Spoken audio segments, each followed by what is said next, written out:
자, 이번에는요. 어제 법사위 현장으로 좀 가보겠습니다. 일부에서 국민의힘 이준석 대표를 통해서 국민의힘 입장도 확인했습니다만 어제 법사위에서는 이 대리고발 사주 의혹에 대한 현안 질의가 열렸는데요. 법무부 차원에서는 이미 감찰 진행 중이지만 수사까지 가야 되는 게 아니냐, 빨리 전환해야 되는 게 아니라는 얘기가 나오고 있는 상황이죠. 더불어민주당 김남국 의원 연결하겠습니다. 김남국 의원님 안녕하세요. 네, 안녕하세요. 살고 싶은 도시 생생도시 안산 단원을 김남국입니다. 예. 어제 오후에 시작된 그 법사위 대체 몇 시에 끝난 거예요? 네, 저희가 어제 2시부터 법사위를 시작해서 진행을 했었고요. 실제 질의는 그 4시 조금 넘어서부터 현안 질의를 시작해서 밤 10시경에 끝났습니다. 와, 엄청 오래 하셨네요. 네, 상당히 오래 했는데 법사위 기준으로는 그렇게 오래 한 건 아닙니다. 그렇습니까? 네. 사실은 앞서서 제가 일부에서도 이준석 대표하고도 인터뷰 나누면서도 당사자들이 다 부인하고 있고 이게 상황이 상당히 복잡해가지고 어떤 줄기를 찾아가면서 이야기하는 게 쉽지가 않았거든요. 어제 법사위 현장도 사실상 계속 겉돌았다 이런 이야기가 나오더라고요. 취재기자들 얘기 들어보니. 겉돌았다라고 평가하기에는 좀 어려울 것 같고요. 오히려 이제 핵심 당사자라고 할 수 있는 김웅 의원의 진술이 처음에는 고발장을 본인이 작성했다라는 그런 어떤 인터뷰한 것이 나왔다가 또 나중에는 기억이 안 난다라고 하면서 부인을 했다가 진술 자체가 충돌하거나 모순되는 여러 진술들이 얽히다 보니까 사건의 실체를 좀 밝히는데 어려움이 있었던 것 아니냐라고 이렇게 생각이 되고요. 결국에는 충분하게 기억이 날 수 있는 부분에 대해서 일종의 어떻게 보면 본인의 어떤 책임을 미루다거나 아니면 사건의 실체를 숨기기 위해서 기억이 안 난다라는 이런 어떤 책임 회피성 답변을 하고 있는 상황이어서 그런 것들이 좀 문제가 아닌가라는 생각을 하고 있습니다. 예. 지금 잠깐 기계 오류가 생겨서 저희 CBS 로고가 나가는데 그 부분에 대해서 여러분들께 양해 말씀드립니다. 다시 한번 정리를 하자면 김웅 의원이 충분히 기억할 수 있는 일을 지금 의도적 기억 상실로 가고 있는 건 아니냐 이런 말씀이세요. 네, 저희가 그렇잖아요. 아주 사소한 일이라고 하면 기억을 못 하겠지만 검찰과 소통을 하고 그리고 주고받은 여러 중요한 고발장이 있다라고 한다면 그 사실은 기억 못 한다는 게 말이 안 되거든요. 그리고 또 여기에 그냥 단순하게 내용만 전달된 것이 아니고 고발장이 전달되어 가지고 그 고발장을 읽어보면 이게 내가 썼다 안 썼다라는 것들도 분명해질 텐데 구체적인 증거 앞에서도 기억이 안 난다라는 이야기를 하고 있어서 만약 본인이 이게 아니라고 한다면 내가 작성한 게 아니라고 한다면 내가 안 썼다, 내가 하지 않았다라는 대답을 분명히 할 텐데 그게 아니고 기억이 안 난다라고 하면서 책임을 회피하고 있어서 이거는 좀 거짓말의 가능성이 저는 매우 높다라고 보고 있습니다. 자, 이제 지금 첫째 단계, 둘째 단계 두 가지로 나눌 수 있잖아요. 첫 단계는 손준성 검사가 여권 인상 고발장을 만들어서 김웅 의원한테 대신 고발해달라고 보낸 게 맞냐? 요거고. 둘째, 그게 사실이라면 윤석열 총장은 몰랐겠느냐? 연관성 부분 이렇게 두 단계로 나눌 수 있는데 첫째가 확인이 돼야 이제 둘째로 넘어가는 거 아니겠습니까? 우선 첫째 부분에서 텔레그램 화면이 조작됐을 가능성은 이제 없다고 봐야 되나요? 어떻게 보세요?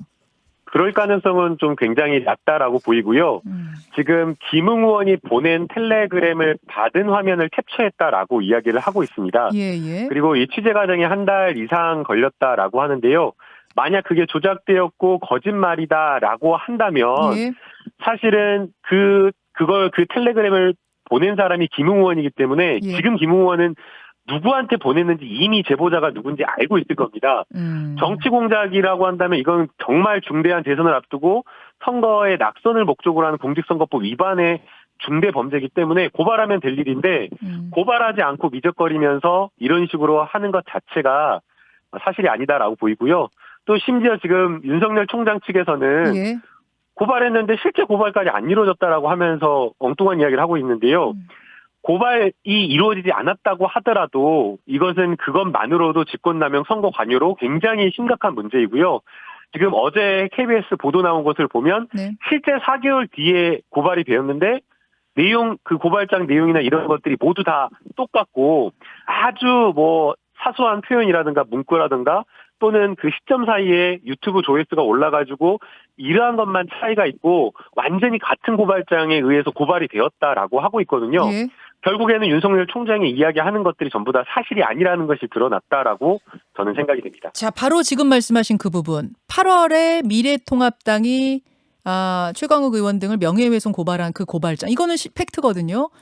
요 고발장 내용과 지금 손준성, 김웅 사이에 오간 그 4월 고발장이라고 뉴스버스가 보도한 고발장 내용이 거의 일치한다. 이게 지금 이렇다면 혹시 이런 유추가 가능하지 않겠는가? 즉 김웅 의원이 뉴스버스 기자와 최초 통화할 때 최강욱 거는 제가 쓴 게 맞다. 윤석열 총장은 모르는 일이고 제가 쓴 게 맞다. 이렇게 말한 게 하나 있다고 하잖아요. 이걸 법사위에서 어제 장제원 의원이 밝히셨던데요. 그런데 그 부분은 뉴스버스가 보도하지 않았다. 이렇게 밝혔죠. 혹시 그러면 이 8월 고발장을 김웅 의원이 이 작성을 주도적으로 하면서 손준성 검사로부터 그 판결문, 실명 판결문을 받는다든지 이렇게 왔다 갔다 조력을 하면서 어떻게 보면 공동작업일 수 있고 뭐 어떻게 보면 조력일 수도 있는 그런 일들이 벌어졌을 가능성은 없겠습니까? 그래서 제가 어제 법사위에서 예. 장제원 의원이 완전 바보 같은 자백을 했다. 바보 같은 주장을 했다라고 질의를 했는데요. 만약 지금 김웅 의원이나 장제원 의원은 어제 법사위 질의에서 예. 김웅 의원이 작성한 것이기 때문에 아무 문제 없는 것처럼 이야기를 하고 있는데 방금 앵커께서 말씀하신 대로 김웅 의원이 작성해서 이것을 손준성 검사에게 법리 검토를 했다라고 하더라도 그것 자체가 더 심각한 문제인 겁니다. 이것은 오히려 김웅 의원이 더 깊숙이 관여해가지고 고발장 작성의 실질적인 기능적 행위 지배라고 할 수 있는 공범의 어떤 행동을 했다라고 하는 거거든요. 그러면 더 심각한 문제인데 이것을 마치 아무 문제가 없는 것처럼 이야기를 하는 것 자체가 좀 황당하다라고 생각이 들고요. 그리고 더 오늘 지금 동아일보나 또 이제 김웅 의원 진술 이런 나온 것들을 보면 예. 어제 장제원 의원이 주장한 고발장 내가 작성했다라는 것을 또 부인하면서 계속해서 진술 말이 바뀌고 있습니다. 자, 그러면 장제원 의원이 윤석열 캠프 분이니까 최강욱 거는 내가 쓴 게 맞다. 윤석열은 관여하지 않았다. 윤석열은 관여하지 않았다라는 그 부분에 방점을 찍으려다 보니까 아마 이 1차 통화 내용을 어제 법사위에서 얘기한 것 같은데요. 네. 어쨌든 김웅, 손준성 두 사람이 함께 만든 공동작업한 걸로 8월에 미래통합당이 이걸 제출한 거라면 윤석열 총장이 사주에서 대리고발시켜달라고 했다는 것과는 좀 다른 결이 되지 않는가 싶은데 어떻습니까? 이제 공동작업인지 여부는 좀 확인이 돼야 될 것 같습니다. 물론 그러니까 물론이죠.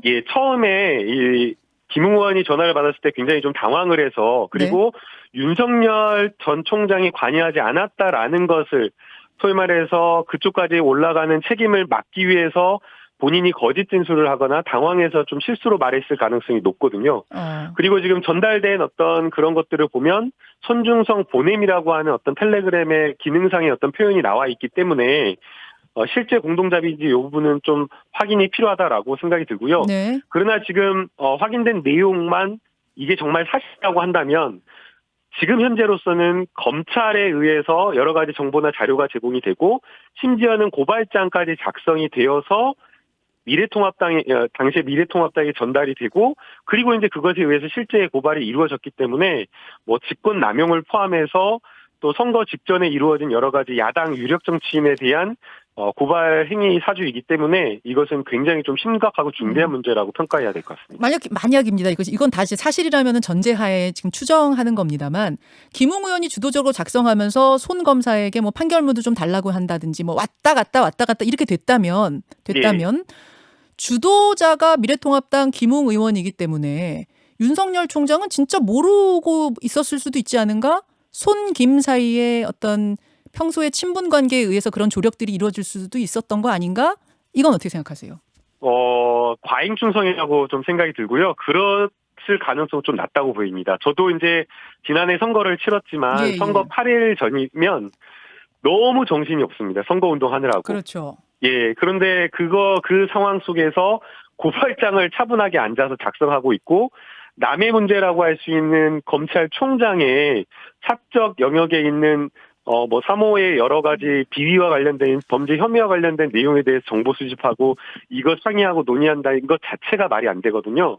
그래서 오히려 그 가능성은 좀 낮다라고 보이고요. 그때부터 시작해서 쭉 갔을 수는 있지 않나요? 그래서 8월에 마지막 고소장이 작성됐다, 제출됐다. 그럴 수도 있겠지만 쉽지는 않은 상황이라고 보입니다. 이 고발장이 작성된 시점이 이미 4월 3일이나 4월 8일 이전으로 보이거든요.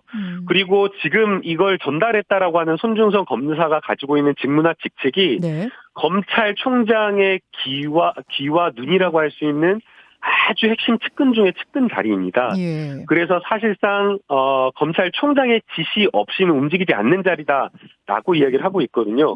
그렇기 때문에 윤석열 총장의 관여가 합리적으로 의심되는 상황이어서 지금 말씀하신 것처럼 윤석열 총장 모르게 또는 윤석열 총장을 아예 배제한 채로 이렇게 했다는 건 좀 상상하기가 어려운 상황인 것 같습니다. 조력 뭐 공동 작업이라고 하더라도 윤석열 총장 몰래 이루어지긴 쉽지 않다 그 말씀이에요. 눈과 네. 귀가 되는 자리이기 때문에 알겠습니다. 네. 자, 이거는 다 여러분 이제 여러 가지 추정 중에 가장 뭐 그럴 수 있겠다라고 하는 것들을 맞춰가는 과정인 거예요. 결국은 이 혼란을 끝내줄 건 당사자들 아니겠습니까? 너무 이 혼란을 오래 가져가면 절대 안 되는 거잖아요. 정쟁으로 흘러서도 안 되고요. 빨리 CCBB를 밝혀내야 될 텐데 어떻게 해야 된다고 보십니까? 고발을 해야 되고 아니 본인이 정말 이게 억울하다라고 한다면 네. 고발을 해서 당사자 이것을 제보한 당사자와 CCBB 말을 맞추면서 가리면 된다고 보거든요.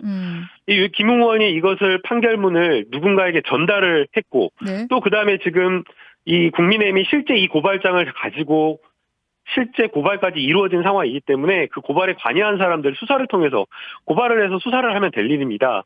만약 고발을 하지 않는다라고 한다면 지금 대검에서 감찰을 하고 있다라고 하거든요. 네. 근데 다행인 것은 이 고발장에 판결문이 첨부되어 있는데 예. 이 판결문에는 개인 신상 정보가 다 포함이 되어 있는 그러니까 검찰 내부의 킥스라고 하는 형사사법 시스템 포털을 통해서 출력한 이 판결문이 첨부가 되어 있다라고 하고 있기 때문에 예. 시스템상의 이 판결문을 열람하고 다운받은 사람의 기록을 찾아서 감찰하고 수사를 한다라고 한다면 어떤 상황에서 어떻게 작성된 것인지 실체적 좀 진실을 확인할 수 있을 걸로 보이고요. 또 무엇보다 중요한 것은 결국 이 사건의 실체적 진실을 밝히는 것이 과거 지난해 윤석열 총장 아무 문제없다 자기 억울하다라고 했던 이 지금 법원에 가 있는 그 징계 사건에도 상당 부분 영향을 미칠 걸로 보입니다. 공수처가 수사해야 된다고 보세요. 어제 법무부 장관이 수사로 전환해야 될지도 모르겠습니다. 왜냐하면 당사자들이 다 부인하고 있어서요. 이게 조사나 감찰 차원에서 안 될 것 같습니다. 그런 말씀하시던데 수사로 전환한다면 그게 공수처입니까? 검찰입니까? 공수처로 가야 되는 상황입니다. 네네. 그 윤석열 총장한테 법사위에 출석하라 어제 그런 요구도 민주당 분들이 하시던데. 제가 했는데요. 아 네. 그러셨어요. 예. 근데 윤석열 지금 후보는 이제 지금은 민간인이어서 뭐 나오란다고 이분이 나오실까 모르겠습니다. 네, 그러니까 이제 제가 그렇게 말을 한 이유는 예. 윤한홍 간사가 이 법사위 현안 질의하는데 당사자가 없다라고 하면서 검찰총장을 당사자로 불러야 된다고 하더라고요. 그런데 당사자는 검찰총장이 아니죠. 우리가 보통 형사사건에서 당사자라고 하는 것은 피해자, 가해자 이런 걸 이야기하잖아요.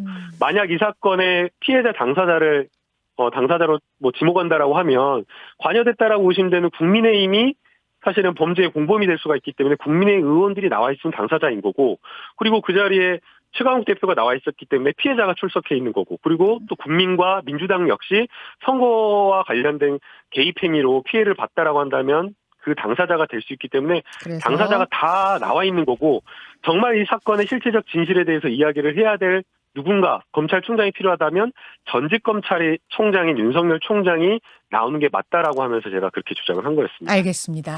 여기까지 말씀을 듣죠. 아까 이준석 대표도 또 김남국 의원도 로그 기록을 빨리 밝혀라. 이거 금방 알 수 있는 일이다. 요 두 분 똑같이 얘기하시네요. 혼란이 빨리 종식돼야 됩니다. 지금 대통령을 뽑고 있는 중요한 상황이어서요. 국민들이 너무 혼란해지면 안 되니까요. 예, CCBB가 빨리 밝혀지길 바랍니다. 김남국 의원님 고맙습니다. 네, 감사합니다. 민주당. 예, 민주당 김남국 의원이었습니다. 김현정의 뉴스쇼는 청취자 여러분의 참여로 이루어집니다. 트위터, 페이스북, 레인보우 게시판, 그리고 단문 50원, 장문 100원의 유료 문자 샵 1212, 우물정 1212 통해 참여하실 수 있습니다. 김현정의 뉴스쇼 여러분과 함께 만듭니다.